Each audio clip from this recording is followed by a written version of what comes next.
salam cerdas, budaya yang berkualitas. Assalamualaikum warahmatullahi wabarakatuh. Selamat siang, salam sejahtera buat kita semua. Namo Sahana Budaya, Namo Budaya. Baik, anak-anak apa kabar? Ya, tentu baik semuanya. Oke, hari ini saya akan menerangkan tentang organisasi.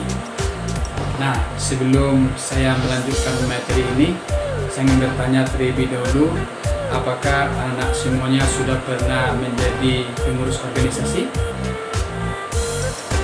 Atau sudah pernah menjadi anggota sebuah organisasi? Ya, benar, tentu semuanya sudah pernah menjadi anggota suatu organisasi. Bahkan sudah pernah menjadi pengurus organisasi. Nah, sekarang saya akan menjelaskan fungsi pekerjaan kantor dalam organisasi. Nah, sekarang kita lihat gambar berikut ini. Nah, dari gambar ini tentu Anda bisa melihatnya organisasi itu seperti apa. Nah, yang jelas organisasi itu terdiri dari orang-orang berpegangan tangan, berbeda-beda warna orangnya. Warna ini bisa juga kita katakan karakternya. Masing-masing orang tentu beda karakter, beda sifatnya. Pengertian organisasi. Terlebih dahulu kita lihat organisasi itu. Asal kata organisasi berasal dari bahasa Yunani, organon. Dalam bahasa Latin, organum. Artinya alat, bagian, anggota, atau badan. Nah, sekarang kita lihat berdasarkan Kamus Besar Bahasa Indonesia. Dari KKBI, organisasi kesatuan susunan yang terdiri dari bagian-bagian orang dalam perkumpulan untuk mencapai suatu tujuan tertentu, sekelompok kerjasama antara orang-orang yang diadakan untuk mencapai tujuan bersama. Sekarang kita lihat menurut para ahli. James de Money, setiap bentuk perserikatan manusia untuk mencapai suatu tujuan bersama. Custer I. Bernard adalah suatu sistem mengenai usaha-usaha kerjasama yang dilakukan oleh dua orang atau lebih. J. William Schools, suatu penggabungan dari orang-orang, benda, alat perlengkapan, ruang kerja, dan segala sesuatu yang berkaitan dengannya yang dihimpun dalam hubungan yang teratur dan efektif untuk mencapai suatu tujuan yang diinginkan. Menurut Kamus Administrasi, suatu usaha kerjasama dari sekelompok orang untuk mencapai tujuan tertentu. Nah, dari pengertian organisasi tadi, kesimpulannya, ciri-ciri organisasi itu yang pertama, terdapat sekelompok orang, adanya kerjasama, adanya tujuan bersama. Prinsip-prinsip organisasi. Yang pertama, prinsip perumusan tujuan. Yang kedua, prinsip pembagian kerja. Yang ketiga, prinsip pendelegasian wewenang. Yang keempat, prinsip tingkat pengawasan. Yang kelima, prinsip rentang manajemen. Yang keenam, prinsip kesatuan perintah. Yang ketujuh, prinsip koordinasi. Bentuk-bentuk organisasi. Yang pertama, bentuk organisasi garis. Yang kedua, bentuk organisasi fungsional. Yang ketiga, bentuk organisasi garis dan staf. Kita lihat satu persatu. Ini adalah contoh organisasi garis. Amati dengan baik. Yang ini contoh bentuk organisasi fungsional. Yang ini bentuk organisasi, staf, dan garis.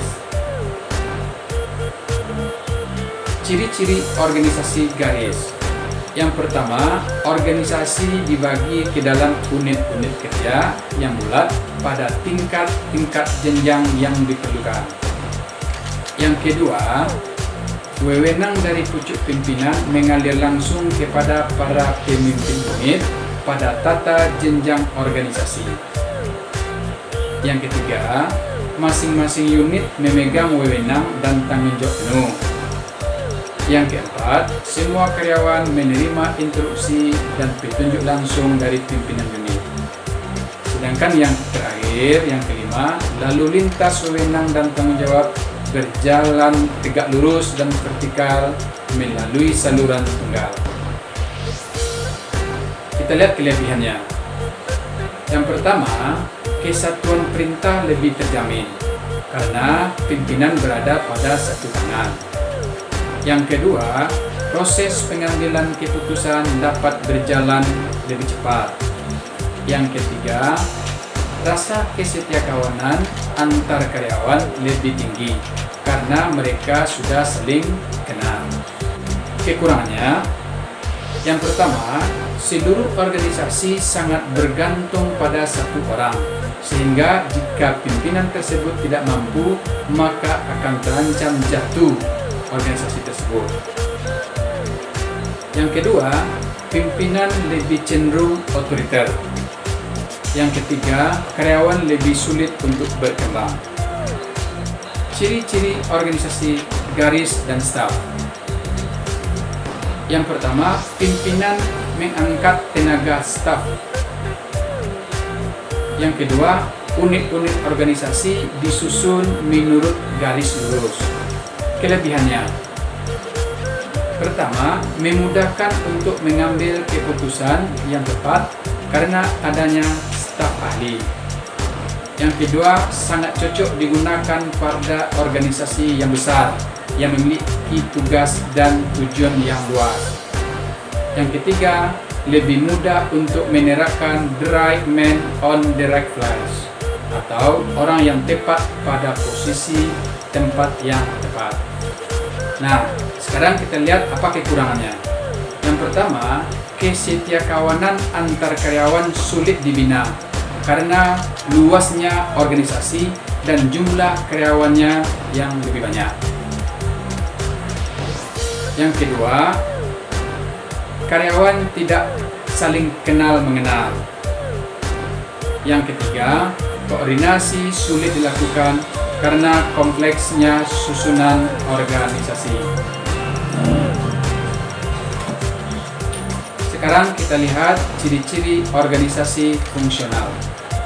Seorang pimpinan tidak mempunyai bawahan yang jelas. Setiap pimpinan berwenang memberikan perintah. Yang ketiga, spesialisasi setiap bawahan dapat dikembangkan dan dimanfaatkan semaksimal mungkin. Kelebihannya, pembagian tugas lebih jelas. Spesialisasi karyawan dapat dikembangkan dan dimanfaatkan semaksimal mungkin. Nah, kekurangannya, sulit melakukan tour of duty atau perputaran pekerjaan. Yang kedua, karyawan merasa ahli sehingga sulit bekerja sama dan lebih mementingkan spesialisasinya. Yang ketiga, tidak ada kesatuan perintah. Nah, demikianlah materi kita tentang organisasi hari ini. Semoga ada manfaatnya. Mudah-mudahan Anda semuanya sukses dan dapat menjadi orang yang bisa berorganisasi. Salam sukses untuk semuanya. Bye. Thank you for your attention. See you at the next video. Bye.